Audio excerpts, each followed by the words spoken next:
Салам достор, азыр бул жерде биз немис жана англис тилинде эң кеңири колдонулган кыска фразаларды үйрөнөбүз. Биринчилерден болуп бул жерде hello, салам, how are you, wie кандайсыз, nice to meet you, freut mich, dich, kennenzulernen, таанышканыма кубанычтамын. What's your name, wie du, атыңыз ким? My name is, ich heiße, менин атым. Күнүмдүк сүйлөшүүлөр. Yes, no, yeah, nein, ооба, жок, please, bitte, сураныч. Thank you, danke, рахмат. You are welcome, geschehen, эч нерсе эмес.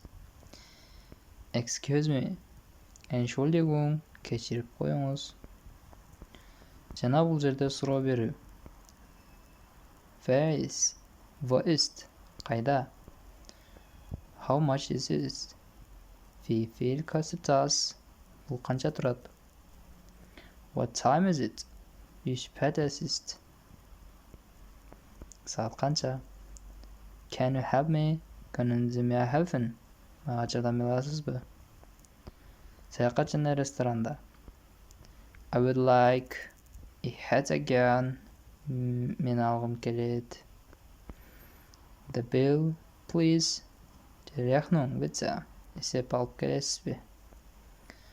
Where is the bedroom? Wo ist die Toilette? Даараткана кайда? I don't understand. Ich verstehe nicht. Мен түшүнгөн жокмун. Көйгөйлүү учурларда колдончу сөздөр болсо I need help. Ich brauche Hilfe. Мага жардам керек. Call the police. Rufen Sie die Polizei. Полицияга чалыңыз. I'm lost. Ich habe mich verlaufen. Мен адаштым.